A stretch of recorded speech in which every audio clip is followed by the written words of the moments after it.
Hello guys, good evening, नमो नमः, नमः संस्कृताय। मैं माला मैम आप सभी का हार्दिक स्वागत और अभिनंदन करती हूँ आपके अपने YouTube channel MS classes one में। आप सभी का हार्दिक स्वागत है दोस्तों। आज की प्रश्नोत्तरी में आज का जो हमारा प्रश्नोत्तरी है वह कारक विचार से है। और कौन सा कारक चल रहा है दोस्तों? तो संप्रदान कारक यानी कि चतुर्थी विभक्ति से प्रश्नोत्तरी हमारी है। प्रश्नोत्तरी हमारी संप्रदान कारक चतुर्थी विभक्ति से है, लेकिन यहाँ पे जो सूत्र पढ़ा जाएगा वह वार्तिक सूत्र के अंतर्गत आएगा, यानी कि जो वार्तिक सूत्र है उससे प्रश्नोत्तरी यहाँ पे लेकर हम उपस्थित हुए दोस्तों। आज की प्रश्नोत्तरी में प्रश्नों की संख्या 25 है। तो आइए चलते हैं आज की प्रश्नोत्तरी की तरफ। पहला प्रश्न आपके सामने है दोस्तों, और इसके साथ ही यदि आपको हमारा प्रश्नोत्तरी अच्छा लगे तो आप हमारे चैनल को लाइक, सब्सक्राइब, शेयर जरूर करिएगा। आइए पहला प्रश्न देखते हैं। पहला प्रश्न है नम नमस्कुर्मो नृसिंहाय इत्यर्थ अप्रयुज्यमानस्य तुमुन क्रमणि चतुर्थी विधायकम अनुशासनम किम अस्ति। तो यहाँ पे कह रहा है कि जो यहाँ पे यह उदाहरण है, यह नमस्कुर्मो नृसिंहा, यह जो उदाहरण है यह तुमुन कर्मणि चतुर्थी यानी तुमुन प्रत्यान शब्द से चतुर्थी व्यक्ति कर्म में लग गया है। तो यहाँ पे विधायकम अनुशासन किम अस्ति, विधायक जो सूत्र है वह कौन सा है? तो ऑप्शन यहाँ पे है क्रियार्थो पदस्य च कर्मणि स्थानीन है क्या, या स्त्री रिप्सित है क्या, रुच्यर्था ना प्रीमाण है क्या, या फिर धारेण उत्मण है। कौन सा यहाँ पे उदाहरण है? प्रश्न संख्या पहले का। तो प्रश्न संख्या पहले का हम आंसर लेंगे दोस्तों। आंसर हमारा जाएगा पहले की तरफ, यानी कि ए आंसर हमारा सही है पहले प्रश्न का। तो पहले प्रश्न का ए आंसर सही है। यह सूत्र कहता है जो क्रियार्थोपपद सकर्मण, यह कहता है कि जब तुमुन प्रत्यांत धातु का प्रयोग कह रहा है कि जब तुमुन प्रत्यांत धातु का प्रयोग परोक्ष रहे तो उसके कर्म में चतुर्थी लगती है। जैसे कि ये उदाहरण है कर्मस कुर्मो नृसिंहाय।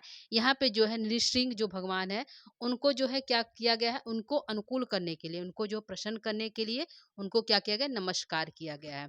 तो यहाँ पे वही जो है एग्जाम्पल हमारा उदाहरण है पहले प्रश्न का। यहाँ पे पहला आंसर सही है। आगे लेंगे प्रश्न संख्या 2 को। दूसरा प्रश्न यहाँ पे है, प्रश्न संख्या 2 है उत्पातेत ज्ञापिते च, यह भी वार्तिक सूत्र है। वार्तिकस सो उदाहरणम अस्ति, वार्तिक का उदाहरण बताओ। यह जो उत्पातेन ज्ञापिति जो सूत्र है इसका कौन सा उदाहरण है? यह 4 ऑप्शन में से पहला ऑप्शन है मुक्तय हरिम भजती है क्या, दूसरा है वाताय कपिला विद्युत है क्या, तीसरा है ब्राह्मणाय हितम सुखम च है क्या, चौथा है सटकाय दारू है क्या। तो यह जो सूत्र हमारा कहता है उत्पातेत, सूत्र हमारा उत्पातेत ज्ञापिते च, यह कहता है कि यदि भौतिक उत्पादों से सूचित वस्तु, यानी कि कोई ऐसा सूचित वस्तु हो जो भौतिक उत्पाद से सूचित होता उसमें चतुर्थी विभक्ति लगती है, यानी भौतिक उत्पादों से सूचित वस्तु में चतुर्थी विभक्ति लगती है। जैसे यहाँ पे है वाताय कपिला विद्युत, यह जो है भौतिक का हमें बोध कराता है, यानी कि वाताय मतलब हवा होता है, आंधी होती है हवा होता है, वाताय का अर्थ होता है हवा। तो वाताय में चतुर्थी विभक्ति लग गई। कपिला विद्युत, यह जो विद्युत है आंधी को सूचित करता है, ठीक है। तो कपिला विद्युत, यह जो विद्युत है आंधी को सूचित करता है। तो उत्पादित ज्ञापित जो उत्पादित होता है, जो हमें सूचित करता है भौतिक उत्पादों से, इसलिए यहाँ पे उदाहरण जो हमारा है प्रश्न संख्या 2 का बी आंसर सही है। उत्पादित ज्ञापित च वाताय कपिला जो है उदाहरण है वाताय कपिला विद्युत। यह हमारा एक ही एग्जाम्पल है जो इस सूत्र का है, यानी कि जो आंधी है विद्युत है वो आंधी की सूचना देता है, ठीक है। तो दूसरे प्रश्न का यहाँ पे बी आंसर सही है। तो बी को सही करिएगा प्रश्न संख्या 2 का। आगे बढ़ेंगे प्रश्न संख्या 3। तीसरा प्रश्न यहाँ पे कहता है हिते योगे च इति वार्तिको उदाहरणम अस्ति। हित के योग में एक सूत्र है, वह कहता है हित योगे च, यानी हित के योग में, हिते योगे च हित के योग में वार्तिक में सो उदाहरणम अस्ति, उसका उदाहरण बताइए। हित योगे च सूत्र है हित योगे च, यहाँ पे ते हो गया है, ते को हटा सकते हैं। यहाँ पे हित योगे च इति वार्तिको उदाहरणम, हित योगे च का वार्तिक उदाहरण बताइए कौन सा है। यह भी वार्तिक सूत्र है। हित योगे च जो सूत्र है यह भी वार्तिक सूत्र है, चतुर्थी विभक्ति करता है हित योगे च। तो यहाँ पे है मुक्तये हरि भजती है क्या, इसका उदाहरण, या वाताय कपिला विद्युत है क्या, या ब्राह्मणा हितम सुखम च है क्या, या सटकाय दारू है। कौन सा यहाँ पे उदाहरण जो है सही है? प्रश्न संख्या 3 का। तो प्रश्न संख्या 3 का यहाँ पे उदाहरण कहता है हित योगे च इति वार्तिकीय उदाहरण जो है वह उदाहरण है ब्राह्मणाय हितम सुखम च, ठीक है। तो प्रश्न संख्या यहाँ पे हित और सुख के योग में भी चतुर्थी विभक्ति होती है, जैसे ब्राह्मणाय हितम सुखम च, हित और सुख के योग में भी चतुर्थी लगती है। तो यह सूत्र कहता है हित योगे च, हित और हित के योग में चतुर्थी लगी किसमें, ब्राह्मणाय में। तो प्रश्न संख्या 3 का यहाँ पे सी आंसर सही है, यानी कि कह रहा है कि यह भी वार्तिक सूत्र है हित योगे च। तो प्रश्न संख्या 3 का यहाँ पे सी आंसर सही है। आगे बढ़ेंगे प्रश्न संख्या 4 की तरफ। चौथा प्रश्न कहता है वाताय कपिला विद्युत, वाताय में इत्यर्थ,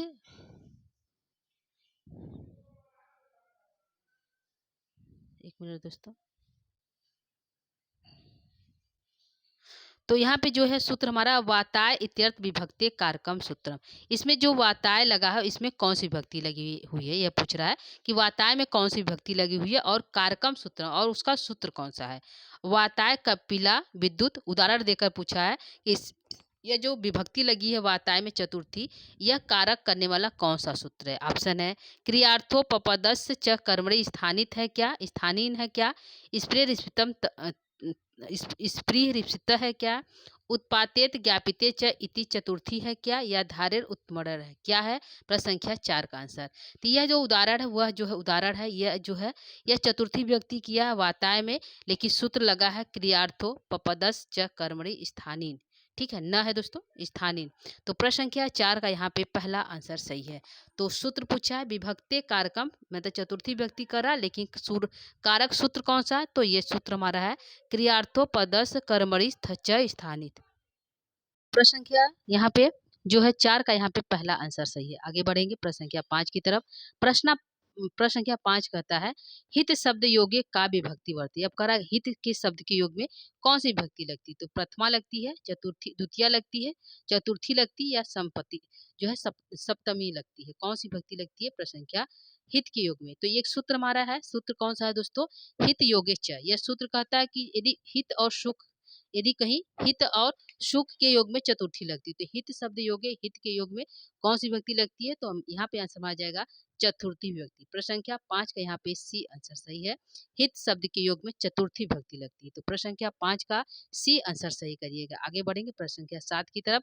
7वां प्रश्न यहाँ पे है तादार्थे चतुर्थी वाच्यम, यह भी वार्तिक सूत्र है। यह कहता है निवयस उदाहरणम वत्ते, इस नियम का उदाहरण कौन सा है, तो मुक्तय हरिम भजती है क्या, वाताय कपिला विद्युत है क्या, ब्राह्मणाय हितम सुखम च है क्या, या शिशु मोदकाय रोदती है, कौन सा उदाहरण है तादार्थे चतुर्थी वाच्य का। तो प्रश्न संख्या 6 कहता है कि यह जो सूत्र है तादार्थे चतुर्थी वाच्य, इसका जो उदाहरण है वह उदाहरण है जिस प्रयोजन के लिए कोई कार्य किया जाता है उस प्रयोजन में चतुर्थी विभक्ति लगती है। यानी कि जिस प्रयोजन के लिए तादार्थे, यानी जिस प्रयोजन के लिए चतुर्थी वाच्य, जिस प्रयोजन के लिए कोई कार्य किया जाता है उसमें चतुर्थी विभक्ति लगती, यह सूत्र कहता है। तो हमारा जो उदाहरण जाएगा, एग्जाम्पल पूछा है कौन सा है, तो प्रश्न संख्या 6 का आंसर यहाँ पे जाएगा मुक्तये हरिम भजती, जो है मुक्ति के लिए क्या करता है, हरि को भजता है। तो प्रश्न संख्या 6 का यहाँ पे पहला आंसर सही है। दूसरा हमारा था वाताय कपिला विद्युते, तो यह जो उदाहरण था, यह जो वाताय कपिला विद्युते यह उत्पातेन ज्ञापिते च का है, जो है ब्राह्मणे हितम सुख च, यह जो हिते च का हित योगे च का है। और यहाँ पे जो है प्रश्न संख्या 6 का पहला आंसर सही है। तो प्रश्न संख्या 6 का पहला आंसर सही करिएगा। आगे बढ़ते हैं प्रश्न संख्या 7 की तरफ। तो 6 का पहला करेक्ट है। आगे बढ़ेंगे 7 की तरफ। 7वां प्रश्न है, यहाँ पे 7वां प्रश्न कहता है काव्यम यश से, काव्यम है दोस्तों वह है, तो यहाँ पे काव्यम काव्यम यश से अत्र यश से पदे विभक्ति अस्ति, काव्यम यश से अत्र यश से पदे विभक्ति, यह कह रहा है कि काव्य यश से उदाहरण है, इस यश से में कौन सी विभक्ति लगी हुई है, तो प्रथमा विभक्ति लगी हुई है क्या, द्वितीय लगी हुई क्या, सप्तमी लगी हुई क्या, या फिर चतुर्थी लगी हुई है। तो यह सूत्र, यह जो उदाहरण है वह किसका है, काव्यम यश से। यह पूछा है कि काव्य यश से जो है यह उदाहरण जो है, यह उदाहरण जो हमारा जो है तादार्थे चतुर्थी वाच्य का है, यानी वार्तिक सूत्र है। और जो है इसमें यश से में चतुर्थी विभक्ति लगी हुई है। तो प्रश्न संख्या यहाँ पे 7 नंबर का डी आंसर सही होता है। यह उदाहरण जानिएगा किसका है दोस्तों, तो यह भी उदाहरण हमारा तादार्थे चतुर्थी वाच्यम का है। ठीक है, तो प्रश्न संख्या 7 का यहाँ पे डी आंसर सही होता है। यश से में पूछा है कौन सी विभक्ति है, तो चतुर्थी विभक्ति है। तो 7 का डी सही करिएगा। आगे बढ़ेंगे प्रश्न संख्या 8 की तरफ। 8वां प्रश्न यहाँ पे है धनाय प्रयतते वाक्यम अस्मिन् धनाय इत्यर्थ चतुर्थी विभक्ति वर्तते। अब कह रहा है कि यह जो है धनाय में चतुर्थी विभक्ति लगी हुई है, लेकिन यहाँ पे सूत्र पूछा है कौन सा। धनाय प्रवर्ते वाक्यम अस्मिन्, धनाय प्रवर्ते उदाहरण है और इसमें चतुर्थी विभक्ति लगी हुई है। तो कौन सी चतुर्थी विभक्ति लगी हुई है? प्रसंख्या जो है 8 का। तो प्रसंख्या 8 यह कहता है कि यह जो धनाय प्रवर्ते यह वाक्यम है, धन के लिए यानी कि तादार्थे चतुर्थी वाच्यम हित प्रयोजन के लिए कोई कार्य किया जाता है। तो धनाय के लिए क्या कर रहा है? काम कर रहा है। धन के लिए क्या किया? काम किया।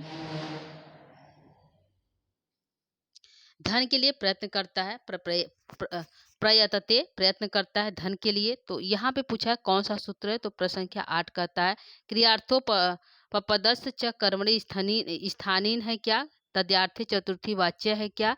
उत्पातेन ज्ञापिते च इति चतुर्थी है क्या? या धारे उत्मण है।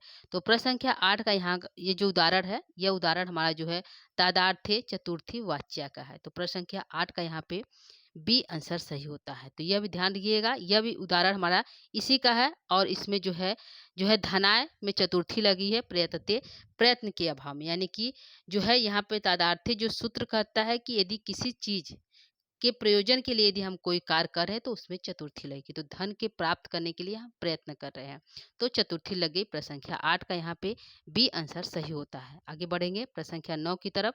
9वां प्रश्न करता है तादार्थे चतुर्थी वाच्यम वार्तिक इसी इति उदाहरणम नास्ति। अब पूछ रहा है कि यहाँ पे 4 ऑप्शन है, इन चारों में से एक उदाहरण जो है तादार्थे चतुर्थी वाच्यम का नहीं है। ठीक है, नास्ति में पूछा है, नास्ति। तो शिशु मोदकाय रोदित है क्या? सटकाय दारू है क्या? मुक्तय हरिम भजती है क्या? या वाताय कपिला विद्युत है। तो यहाँ पे 2 उदाहरण है। पहला उदाहरण है शिशु मोदकाय रोदती। यह जो उदाहरण है जो है बच्चा जो है लड्डू के लिए रोता है, शिशु रोदकाय रोदती। तो यहाँ पे बच्चा किस लिए रो रहा? लड्डू के लिए रो रहा, तो इसमें मोदकाय में चतुर्थी लग गया। और यहाँ पे है सटकाय दारू जो है, सटकाय दारू यानी गाड़ी बनाने के लिए लकड़ी की आवश्यकता होती है।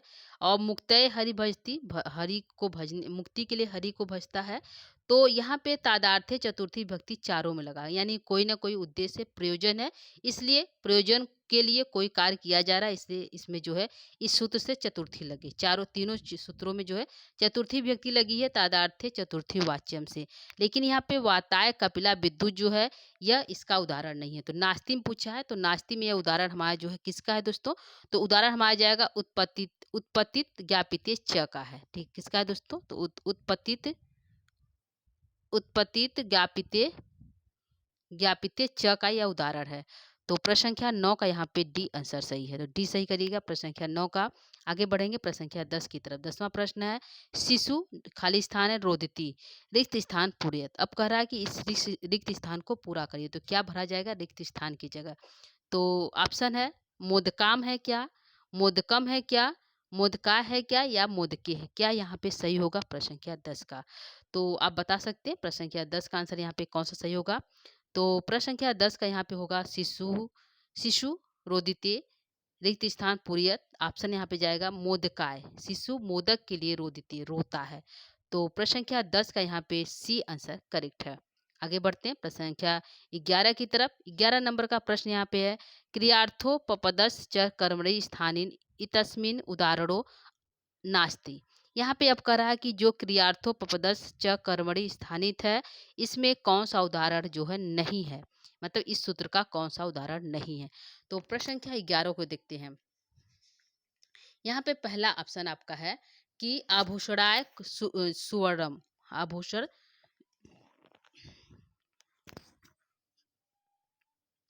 प्रसंख्या आभूषण के लिए क्या करता है? आभूषणाय जेवर बनाने के लिए सोना को खरीदता है। आभूषणाय सुवर्णम जेवर बनाने के लिए सोना जो है खरीदता है। और नमस कुर्मो निरिसिंगाय स्वयंभिवे नमः केहू नहीं तकिया है। हाँ। तो यहाँ पे हमारा हो गया 4 ऑप्शन यहाँ पे है। यह सूत्र कहता है दोस्तों कि क्रियार्थो जो यह सूत्र है कौन सा उदाहरण नहीं है। ठीक है, यह पूछा है प्रश्न हमारा प्रश्न 11 का। तो फिर से इसको देखते हैं। तो हमारा पहला ऑप्शन है आभूषणाय कुर्वम, यह जो आभूषण के लिए सोने को बनाता जो है सोने को इकट्ठा करता है यहाँ पे। और दूसरा है नमस्कुर्मो नृसिंहा है, तीसरा है स्वयंभुवे नमस्कृत्य है, चौथा है वनाय गाम मुमोच है। तो यहाँ पे जो है एक उदाहरण हमारा नहीं है। तो यहाँ पे जो है आभूषणाय सुवर्णम यह हमारा उदाहरण क्रियार्थो पवदस च कर्मणि स्थानीन का नहीं है। तो इसका यह उदाहरण हमारा नहीं है, तो किसका है दोस्तों? तो यह भी जान लीजिए। यह 3 उदाहरण जो हमारा है इसका है, क्रियार्थो पवदस च कर्मणि स्थानीन का। तो यह प्रश्न संख्या डी का पूछा 11 का पूछा है कि नास्ति में प्रश्न पूछा है कौन सा नहीं है। तो जो है पहला आंसर हमारा नहीं है। तो किसका है? तो यह पहला जो हमारा आंसर सही हो जाएगा प्रश्न संख्या 11 का, यह हमारा है तादार्थे। तादार्थे जो है चतुर्थी वाच्य का क्या है? चतुर्थी वाच्य का यह सूत्र उदाहरण है। तो इसको भी ध्यान दीजिएगा। ठीक है, तो प्रश्न संख्या 11 का ए आंसर सही है। आगे बढ़ेंगे प्रश्न संख्या 12 की तरफ। प्रश्न संख्या 12 कहता है क्लेलिपि संपदमाने च इति सूत्रो उदाहरणम अस्ति। यह सूत्र कहता है, यह जो सूत्र है और कह रहा है कि इसका कौन सा उदाहरण है। ठीक है, प्रश्न संख्या 12 कहता है इसका कौन सा उदाहरण है।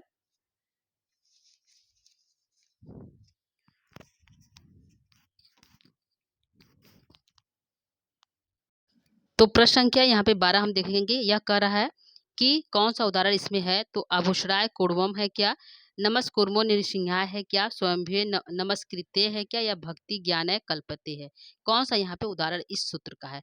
तो ये जो सूत्र हमारा है क्लिपि संपद माने, यह जो सूत्र यह कहता है कि यदि कोई कार्य किसी अन्य परिणाम की प्राप्ति के लिए किया जाए तो उसमें चतुर्थी लगती है। यानी कि यदि कोई कार्य किसी अन्य परिणाम की प्राप्ति के लिए किया जाए तो उस परिणाम में चतुर्थी विभक्ति लगती है।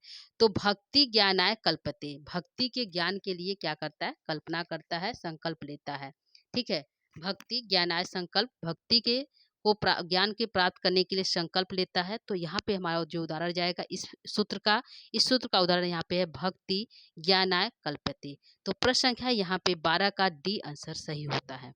ठीक है, तो प्रश्न संख्या 12 का यहाँ पे डी आंसर सही करिएगा। यह हमारा है तादार्थे चतुर्थी वाच्य का है। और यह दोनों हमारा है जो है, यह दोनों हमारा जो उदाहरण है यह क्रियार्थो पवदस च कर्मणि स्थानीन का है। ठीक है, तो इसको भी ध्यान रखिएगा। प्रश्न संख्या यहाँ पे 12 का डी आंसर सही होता है। आगे बढ़ेंगे प्रश्न संख्या 13 की तरफ। 13 नंबर जो हमारा प्रश्न स्टार्ट होता है, यह सूत्र हमारा चेंज हो जाता है। यहाँ पे हमारा वार्तिक सूत्र खत्म हो गया। यानी कि यहाँ पे 4-5 वार्तिक था जिससे प्रश्न उत्तर था। एग्जाम्पल जो है 1-2-3 1-2 करके था। तो ये हमारा समाप्त हो गया। आगे जो हमारी प्रश्नोत्तरी चलेगी वह चलेगी क्रोध दुह ईर्ष्या असूया अर्थानाम यम प्रतिकोप। यानी कि यह सूत्र कहता है जिसके प्रति कोप किया जाए उसमें चतुर्थी लगती है। यानी कि क्रोध जिसके प्रति, क्रोध के अर्थ में, दुहार्था के अर्थ में, असूया के अर्थ में और ईर्ष्या के अर्थ में, जिसके प्रति जिससे हम ईर्ष्या करते हैं उसमें चतुर्थी लगेगी, जिस पे हम क्रोध करते उस पे लगेगी, और जिससे हम ईर्ष्या करते हैं उस पे लगेगी। तो इसके यम प्रतीकों पे जिसके प्रति हम करेंगे उसमें चतुर्थी लगेगी, यह सूत्र कहता है। तो यह सूत्र कह रहा है कि क्रोध द्रुह ईर्ष्या असूया असूया अर्थानाम यम प्रतिकोपा तत्र का विभक्ति भक्ति। इस सूत्र में कौन सी विभक्ति लगती है? चतुर्थी विभक्ति लगती है क्या, प्रथमा लगती है क्या, द्वितीय लगती है क्या, या फिर सप्तमी लगता है। प्रश्न संख्या 13। तो प्रश्न संख्या 13 का हम यहाँ पे आंसर लेंगे। यह सूत्र कहता है कि यम प्रतिकोपे जिसके प्रतिकोप किया जाए उसमें चतुर्थी लगती है। तो प्रश्न संख्या 13 का यहाँ पे पहला आंसर सही है। तो प्रश्न संख्या 13 का यहाँ पे पहला आंसर करेक्ट करिएगा। आगे बढ़ेंगे प्रश्न संख्या 14 की तरफ। प्रश्न संख्या 14 यहाँ पे है। 14 नंबर का प्रश्न है कि मालिक नौकर पर क्रोध करता है, वाक्यम संस्कृत अनुवादम वर्तते। इसका संस्कृत अनुवाद क्या होगा? तो यहाँ पे मालिक नौकर पर क्रोध करता है या क्रुद्ध धातु का प्रयोग किया गया है। तो स्वामी भृत्या क्रुध्यति होगा क्या, स्वामी भृत्य क्रुद्धति होगा क्या, स्वामी भृतम क्रुद्धति होगा क्या, या स्वामी भृत्या क्रुद्धति होगा। तो यह सूत्र कहता है कि जिसके प्रति क्रोध किया जाए उसमें चतुर्थी होगा। तो स्वामी भृत्या क्रुद्धति, स्वामी जो है नौकर पे क्रोध करता है तो जिस पर क्रोध किया उसमें चतुर्थी, तो भृत्या में हमारी चतुर्थी भक्ति लग गई। तो प्रश्न संख्या 14 का यहाँ पे आंसर जाएगा हमारा किसके तरफ? पहला नंबर, यहाँ पे पहला आंसर सही है प्रश्न संख्या 14 का। तो प्रश्न संख्या 14 का पहला आंसर सही करिएगा। आगे बढ़ते हैं प्रश्न संख्या 15 की तरफ। 15 नंबर का प्रश्न है कि सीता खाली स्थान है अकुप्यत वाक्यम पूर्ति हेतु सूचितम पदम। सीता जो है अकुपित है, क्रोध करती है, जो है कुपित है, किसके प्रति है? तो रावणस्य के प्रति क्रोध करती है क्या, रावणाय के प्रति करती है क्या, रावणा के प्रति करती है क्या, या रावणाय के प्रति करती है? किसके प्रति सीता क्रोध करती है? तो प्रश्न संख्या 15 यह कहता है, सीता जो है रावण के प्रति अकुप्य, क्रोधित है, कुपित है, तो रावण के ऊपर कोप करती है। तो यहाँ पे अकुप्य धातु जो है प्रयोग किया गया है। तो यहाँ पे जो हमारा हो जाएगा रावणाय, क्या हो जाएगा दोस्तों, सीता रावणाय अकुप्यत। तो प्रश्न संख्या 15 का यहाँ पे बी आंसर सही होता है। तो प्रश्न संख्या 15 का बी आंसर करेक्ट है। आगे बढ़ेंगे प्रश्न संख्या 16 की तरफ। 16 नंबर का प्रश्न है, शिष्य गुरुवे क्रुध्यति, शिष्य जो है गुरु पर क्रोध करता है। इति उदाहरणों कस सूत्रम अस्ति, यह सूत्र, ये उदाहरण किस सूत्र का यह पूछा है। तो किसके प्रति क्रोध कर रहा है शिष्य, गुरु पर क्रोध कर रहा है। तो गुरु में हमारे चतुर्थी लग गई, ठीक है।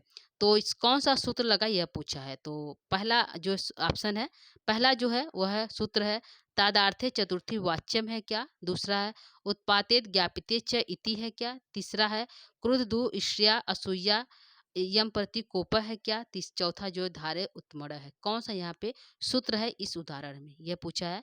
तो प्रश्न संख्या 16 कहता है क्रुध्यति जो है, यहाँ पे क्रुध्यति जिसके प्रति क्रोध किया, धातु का प्रयोग है क्रुद्ध धातु का, तो जिसके प्रति क्रोध किया जाए उसमें चतुर्थी है। तो प्रश्न संख्या 16 का यहाँ पे क्रुद्ध दु ईर्ष्या असूया यम प्रति कोपे।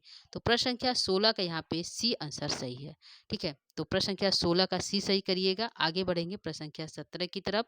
17 नंबर का प्रश्न करता है, दुर्योधना पांडवा इष्यति रेखांकित उचित पदम रिक्त स्थान पूर्यत। यहाँ पे जो है दुर्योधन पांडव से ईर्ष्या करता है, इस जो रेखांकित पद है यानी पांडव जो रेखांकित है उसका उचित पद क्या होगा, यानी कि शुद्ध आंसर क्या होगा। तो पांडवम होगा क्या, पांडवेभ्यम होगा क्या, पांडवस्य होगा क्या, या पांडवाभ्याम होगा क्या, यहाँ पे भरा जाएगा प्रश्न संख्या 17 का। तो प्रश्न संख्या 17 का आंसर कहता है दुर्योधना जो है ईर्ष्या करता है किससे, पांडव से। तो जो ईर्ष्या जिससे करेगा उसमें चतुर्थी लग जाएगी। तो यहाँ पे चतुर्थी वाला हमारा ऑप्शन कौन सा है, चतुर्थी वाला में यहाँ पे है पांडवभ्य, यानी चतुर्थी का बहुवचन लगा हुआ है पांडव पर। तो पांडव कई पांडव है, तो पांडवों पर जो है ईर्ष्या करता है। तो प्रश्न संख्या यहाँ पे 17 नंबर का बी आंसर सही है, ठीक है। तो 17 नंबर का यहाँ पे बी आंसर सही करिएगा। आगे बढ़ेंगे प्रश्न संख्या 18 की तरफ। प्रश्न संख्या 18 कहता है दुष्ट खाली स्थान है दुर्हति, दुष्ट जो है दोह करता है, दुहति दोह करता है किस पे, जो है उचित पदम रिक्त स्थान पूर्यत, उचित पद को भरिए। तो सज्जनम पर दोह करता है क्या, सज्जनात पे करता है क्या, सजनेन पे करता है क्या, या सज्जनाय पे करता है। तो दुष्ट जो है किससे दोह करता है, तो दुष्ट जो है सज्जनाय पे दोह करता है। तो दु धातु का जो है यहाँ पे द्रुह का जो है प्रयोग किया गया है। तो प्रश्न संख्या 18 का यहाँ पे जो है डी आंसर सही होता है, ठीक है। तो प्रश्न संख्या 18 का यहाँ पे डी आंसर सही होगा। आगे बढ़ते हैं प्रश्न संख्या 19 की तरफ। 19 नंबर का प्रश्न यहाँ पे है, क्रुद्ध धातु योगे का विभक्ति भवती, क्रुद्ध धातु की योग में कौन सी विभक्ति लगती है, प्रश्न संख्या 19 है। तो सूत्र ही कहता है क्रुद्ध ईर्ष्या असूया यम प्रति कोपे, क्रुद्ध के योग में, ईर्ष्या के योग में, असूया के योग में, और जो है जिसके प्रति कोप किया जाए उसमें चतुर्थी लगती है। तो क्रुद्ध धातु योगे का विभक्ति प्रथमा विभक्ति, द्वितीय विभक्ति, चतुर्थी विभक्ति या सप्तमी विभक्ति। तो प्रश्न संख्या 19 का यहाँ पे आंसर जाएगा चतुर्थी विभक्ति, क्रुद्ध के योग में, धातु के योग में चतुर्थी विभक्ति लगती है। तो 19 का यहाँ पे सी आंसर सही है। आगे बढ़ेंगे प्रश्न संख्या 20 की तरफ। यहाँ करा कि असूये धातु योगे का विभक्ति, असूय के योग में कौन सी विभक्ति लगेगी। तो प्रश्न संख्या 20, असूया के योग में कौन सी विभक्ति लगेगी, प्रथमा लगेगी, द्वितीय लगेगी, षष्ठी लगेगी, या फिर चतुर्थी लगेगी। तो असूया के योग में भी हमारा जो है चतुर्थी विभक्ति लगेगी। तो प्रश्न संख्या 20 का यहाँ पे डी आंसर सही होता है। तो असूया के योग में भी चतुर्थी लगेगी। तो 20 नंबर का डी आंसर सही है। आगे बढ़ेंगे प्रश्न संख्या 21 की तरफ। 21 प्रश्न यहाँ पे है, राक्षसा खाली स्थान ईश्यांति ईश्यांति इस्म समुचित उचितम पदम रिक्त स्थानम पूर्यत। यहाँ पे करा ईर्ष्या करता है कौन, राक्षस, किससे, तो देवनाम से करता है क्या, देवेभ्य से करता है क्या, देवई से करता है क्या, या देवा से करता है, किससे राक्षस ईर्ष्या करता है। तो ईर्ष्या जिससे करेगा उसमें चतुर्थी लगेगी। तो प्रश्न संख्या उचित समुचित उचित पदम रिक्त स्थान पूर्यत। तो प्रश्न संख्या 21 का यहाँ पे जाएगा देवेभ्य, देवताओं से जो है जो ईर्ष्या करता है कौन, राक्षस। तो प्रश्न संख्या 21 का यहाँ पे बी आंसर सही होता है। तो प्रश्न संख्या 21 का बी आंसर करेक्ट करिएगा। आगे हम बढ़ेंगे प्रश्न संख्या 22 की तरफ। प्रश्न संख्या 22 कहता है कि 60 जो है द्रुहन्ति, द्रोह करते हैं किससे? समुचित उचित पदम रिक्त स्थान पूरे। तो सठ लोग जो है द्रोह करते हैं, तो सर्वा से सभी से, सर्वम सभी से, सर्वेभ्यो या सर्वे किससे द्रोह करते हैं? तो प्रश्न अंक है यहाँ पे 22।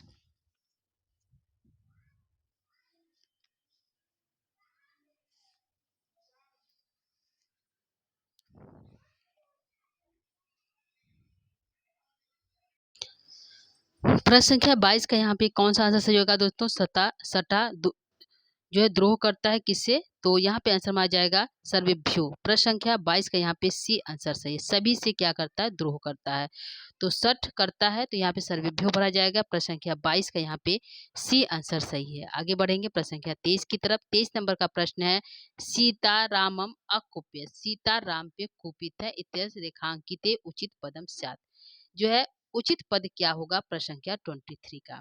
तो ये जो रामम है यहाँ पे उचित पद क्या भरा जाएगा? रामाय भरा जाएगा, रामात भरा जाएगा, रामई भरा जाएगा या फिर रामी भरा जाएगा? क्या भरा जाएगा? प्रश्न संख्या 23 का। यहाँ पे उचित पद भरना है प्रश्न संख्या 23 का। तो भरा जाएगा सीता रामाय अकुप्यत, सीता राम पे कोप करती है। तो प्रश्न संख्या 23 का यहाँ पे ए आंसर सही होता है। जिसके प्रति अकुप्य है, कोप है, उसमें चतुर्थी राम के प्रति, तो आंसर आ जाएगा 23 का ए आंसर सही है। आगे बढ़ेंगे प्रश्न संख्या 24 की तरफ। 24 यहाँ पे है, भर्तृहरे मूर्खेण इष्यति, भर्तृहरि जो है मूर्खों से ईर्ष्या करते, इत्यत्र रेखांकिते उचितम पदम स्यात्। जो है उचित पद बताइए कि मूर्खेर का उचित पद क्या होगा, यानी कि सही शब्द क्या होगा? तो भर्तृहरि जो है मूर्ख से ईर्ष्या करते हैं। तो ईर्ष्य इष्यति इस धातु का प्रयोग किया गया है। तो यहाँ पे हमारा भरा जाएगा प्रश्न संख्या 24। मूर्खम भरा जाएगा क्या? मूर्खात भरा जाएगा क्या? मूर्खेन भरा जाएगा क्या या फिर मूर्खाय भरा जाएगा? क्या भरा जाएगा? प्रश्न संख्या 24 का। तो प्रश्न संख्या 24 का यहाँ पे भरा जाएगा मूर्खाय। मूर्खों से जो है ईर्ष्या करते हैं कौन? भर्तृहरि। तो यहाँ पे उचित पद मूर्खाय भरा जाएगा। तो प्रश्न संख्या 24 का यहाँ पे डी आंसर सही है। तो 24 का यहाँ पे डी आंसर सही करिएगा दोस्तों। आगे लेंगे प्रश्न संख्या आज का अंतिम प्रश्न, प्रश्न संख्या 25। प्रश्न संख्या 25 है कारक विभक्ति। कारक विभक्ति है खल सज्जना अश्वयंती। जो है ये उदाहरण है, खलों से दुष्ट जो है सज्जनों से असूयंती, असूया करते हैं। तो कौन सा कारक विभक्ति है? करण कारक है क्या? कर्ता कारक का उदाहरण है क्या? कर्म कारक का है या फिर संप्रदान कारक का है? तो यहाँ पे खल जो है अश्वयंती, असूयंती अशु धातु का प्रयोग किया गया है। तो यहाँ पे दुष्ट लोग सज्जनों से असूया करते हैं। तो यहाँ पे जो है कारक लगा है कारक विभक्ति, संप्रदान कारक विभक्ति। तो प्रश्न संख्या 25 का यहाँ पे डी आंसर सही होता है। तो दोस्तों 25 का यहाँ पे डी आंसर सही करिएगा। यह रहा आज का हमारा प्रश्नोत्तरी। तो प्रश्नोत्तरी 25 प्रश्न यहाँ पे सॉल्व कराए गए। जो हमारे सूत्र थे, कुछ सूत्र हमारे वार्तिक थे जो 4-5 थे, वहाँ पे 1-2 एग्जाम्पल पूछा गया था, वहाँ से कराया गया। और यहाँ पे एक सूत्र हमारा था, जो सूत्र हमारा था क्रुद्ध धु ईर्ष्या असूया यम प्रतिकोपे। तो यहाँ से 2-3 सूत्रों से हमारा प्रश्नोत्तरी कराया गया दोस्तों। तो प्रश्नोत्तरी आज का हमारा समाप्त हो गया। 25 प्रश्न सॉल्व कराए गए। तो 25 प्रश्न में से आपके कितने सही हुए? यदि आपके 25 में से 25 करेक्ट है तो आप हमें कमेंट बॉक्स के माध्यम से बता सकते हैं। ठीक है, इसके साथ ही आज की प्रश्नोत्तरी कैसा लगा जरूर बताइएगा। और जो है यदि हमारी प्रश्नोत्तरी आपको अच्छी लगे तो हमारे चैनल को लाइक सब्सक्राइब शेयर जरूर करिएगा। तो आज के लिए इतना ही दोस्तों। कल हम जो है इसके आगे की जो हमारा सूत्र है, एक हमारा सूत्र यहाँ पे है, आगे हमारी चतुर्थी विभक्ति एक सूत्र हमारा बचा हुआ है, 1-2 सूत्र। तो वहाँ से प्रश्नोत्तरी हम लेकर कल पुनः उपस्थित होंगे। तब तक के लिए दोस्तों नमो नमः, नमः संस्कृताय, धन्यवाद, थैंक यू।